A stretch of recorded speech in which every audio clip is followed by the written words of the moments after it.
So hey guys, welcome back to our channel focus studies. तो आज हम अपना अगला टॉपिक शुरू करने जा रहे हैं। हमारा एक नया चैप्टर इसी के साथ शुरू हो रहा है। तो हम आज ज्योग्राफी का चैप्टर 1 शुरू करने जा रहे हैं, जिसका नाम है रिसोर्स एंड डेवलपमेंट। तो अब इस चैप्टर में हम रिसोर्सेज के बारे में पढ़ेंगे। तो ये जो रिसोर्सेज एंड डेवलपमेंट वाला चैप्टर है, ये हम अगर इन्वायरमेंट के नज़रिए से देखें तो बहुत इंपॉर्टेंट चैप्टर होता है।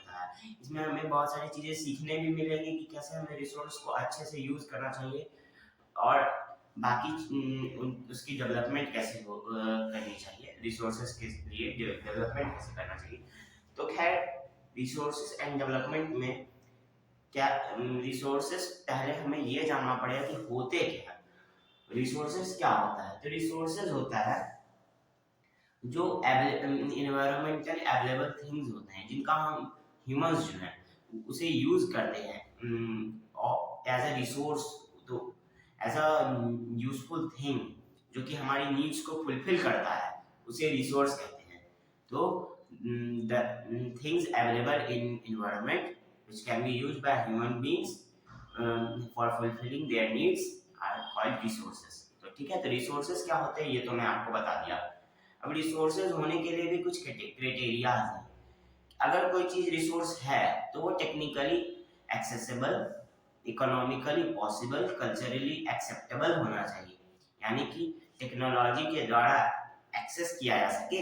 ह्यूमन बींग्स किसी रिसोर्स को रिसोर्स तभी बना पाएंगे, या किसी थिंग को रिसोर्स तभी बना पाएंगे जब वो उसके पास पहुंचेंगे, और पहुंचने के लिए वो टेक्नोलॉजी का यूज करेंगे। तो टेक्निकली या टेक्नोलॉजिकली एक्सेसिबल होना चाहिए। ठीक है, तो सबसे पहला पॉइंट क्या बना रिसोर्स होने के लिए? तो रिसोर्स क्या होते हैं वो मैंने आपको बता दिया। ठीक है, रिसोर्स होने के लिए सबसे पहला पॉइंट क्या बना? Technically accessible.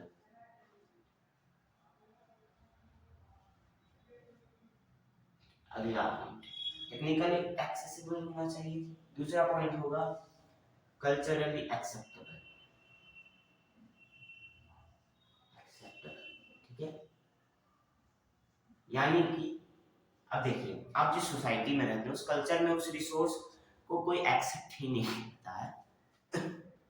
सॉरी, तो उस कल्चर में अगर कोई एक्सेप्ट नहीं करेगा उस रिसोर्स को, तो क्या होगा कि आप उस रिसोर्स का यूज ही नहीं कर पाएंगे। और जब कल्चरली एक्सेप्टेबल है ही नहीं वो रिसोर्स, आप उसका यूज कर नहीं पाएंगे, और उस चीज का यूज कर नहीं पाएंगे तो वो आपकी नीड्स को फुलफिल कर नहीं रहा है, और फुलफिल कर नहीं रहा है तो रिसोर्स होगा नहीं।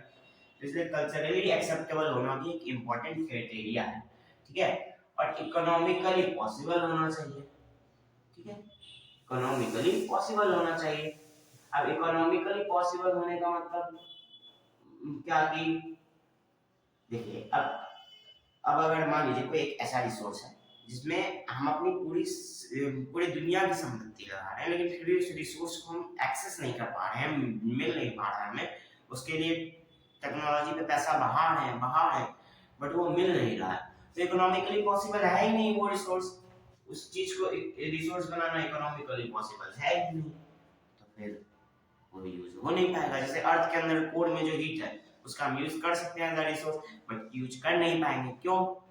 क्योंकि वो बहुत अंदर है, उसके हीट में, उसके अंदर जो हीट है उसको बाहर निकाल के उसका यूज करना इकोनॉमिकली है ही नहीं पॉसिबल।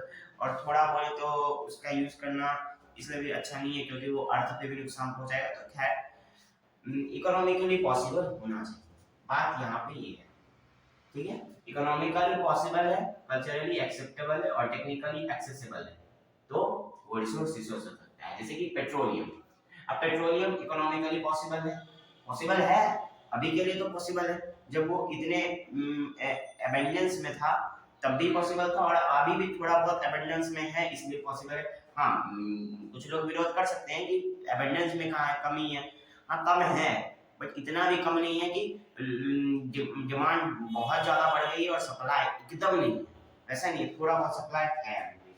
बहुत सारे कंट्रीज से इंपोर्ट होता है, और बहुत सारे कंट्रीज एक्सपोर्ट भी करते हैं। हमारे इंडिया में भी एक दो जगह पेट्रोलियम के प्लांट्स हैं, और कई बाहर के देशों से भी हम इंपोर्ट करते हैं। तो इस तरह से इकोनॉमिकली पॉसिबल भी है, कल्चरली पेट्रोलियम एक्सेप्टेबल भी है, लोग यूज भी करना चाहते हैं। कोई कल्चर में मनाही भी नहीं है, और टेक्निकली एक्सेसिबल और टेक्नोलॉजी की मदद से हम उसे निकाल भी रहे हैं, बस पा सकते हैं हम उसे टेक्नोलॉजी की मदद से। ठीक है, तो अच्छा अब डेवलपमेंट का मतलब क्या? तो देखिए डेवलपमेंट का मतलब यहाँ पे मैंने क्वेश्चन तो नहीं डाला था, फिर भी मैं बता देता हूँ। देखिए चैप्टर आपको बेसिकली दो पार्ट में बांटना है, रिसोर्सेज और दूसरा पार्ट डेवलपमेंट। ठीक है, अब देखिए रिसोर्सेज में बहुत चीजें आती है, रिसोर्सेज में ह्यूमन भी एज अ रिसोर्स है, आगे आपको पता चलेगा। तो जब ह्यूमन एज अ रिसोर्स है तो ह्यूमन का डेवलपमेंट, उस रिसोर्स ह्यूमन ह्यूमन भी जो रिसोर्स है उसका डेवलपमेंट कैसे होगा?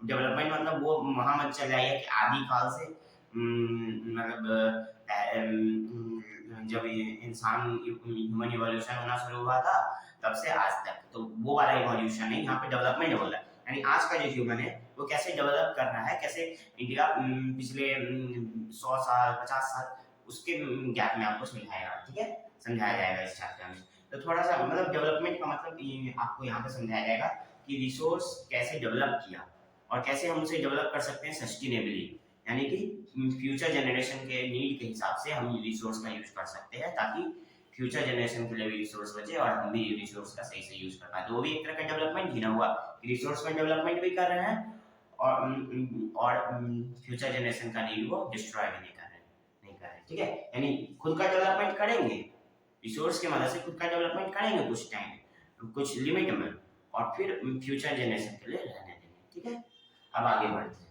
तो डेवलपमेंट का मतलब आपको समझ में आया? डेवलपमेंट मतलब यहाँ पे हो जाएगा कि खुद को डेवलप करना। आप इकोनॉमिक्स में भी डेवलपमेंट के ऊपर चैप्टर एक पूरा चैप्टर है, अच्छे से समझ में आएगा वहाँ पे आपको डेवलपमेंट। और लेकिन यहाँ पे मैं बता देता हूँ कि हर किसी का कोई गोल्स होता है डेवलपमेंट के लिए, उन गोल्स का फुलफिल करना एक तरह से डेवलपमेंट कहलाता है। ठीक है, कि लोग डेवलपमेंट की ओर बढ़ रहे हैं, डेवलप हो रहे हैं। ठीक है, अब आते हैं कि रिसोर्स में कैसे चीजें इंटरडिपेंडेंट है। ठीक है, अब देखिए रिसोर्स क्या है, नेचर में अवेलेबल थिंग्स। अब नेचर में अवेलेबल थिंग्स है, अब कोई मान लीजिए नेचर में अवेलेबल है जैसे वाटर, या मान लेते हैं उसे अच्छा एग्जांपल कि फल है, फ्रूट है। तो अच्छा ठीक है, वाटर का एग्जांपल लेके चलते हैं। तो वाटर में जैसे वाटर बहती है, अब पानी का करंट का हम लोग यूज कर सकते हैं, बट जब तक ह्यूमन चाहेगा नहीं तब तक हम उसका यूज कैसे कर सकते हैं? ह्यूमन चाहेंगे नहीं तब तक उसका यूज कैसे कर सकते हैं?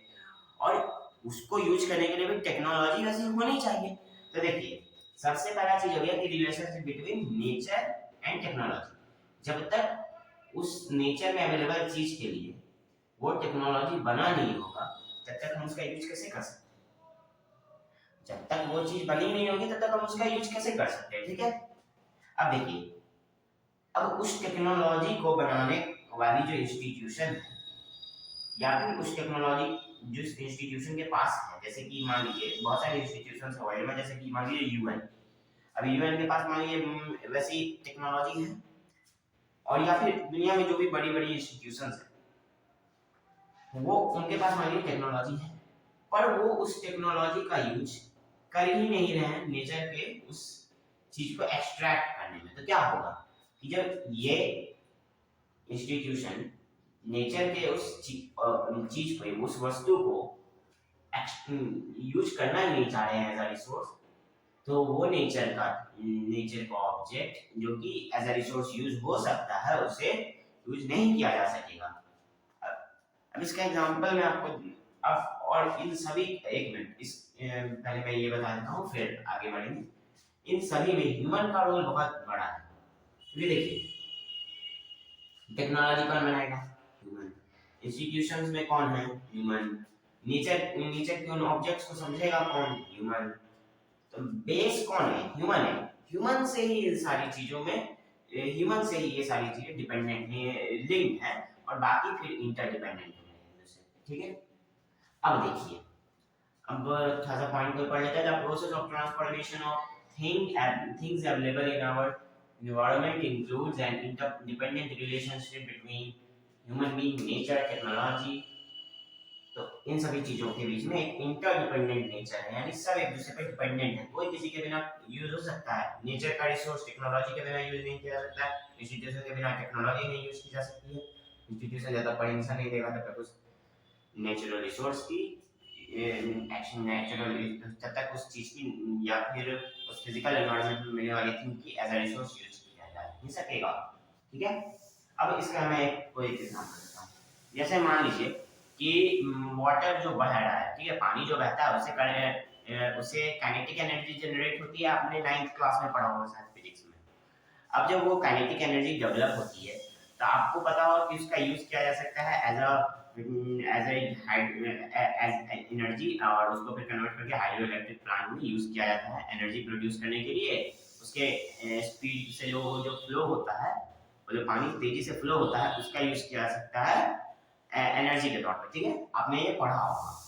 अब जब उसका यूज किया जाता है तो उसके लिए क्या चाहिए कि पानी को उस स्पीड से पहले तो उसके लिए पानी स्टोर किया जाना चाहिए, उसके लिए डैम बनाया जाता है, फिर वहां पे गेट लगाए जाते हैं ताकि पानी जब पूरा भर जाए तो उसके लिए गेट खोले और पानी स्पीड में बहेगा। फिर जेनरेटर से वहाँ पे मोटर्स लगा होते हैं और फिर उससे इलेक्ट्रिक करंट जनरेट होता है और फिर इलेक्ट्रिसिटी प्रोड्यूस होता है। ठीक है, तो खैर हम फिजिक्स पे नहीं जाएंगे।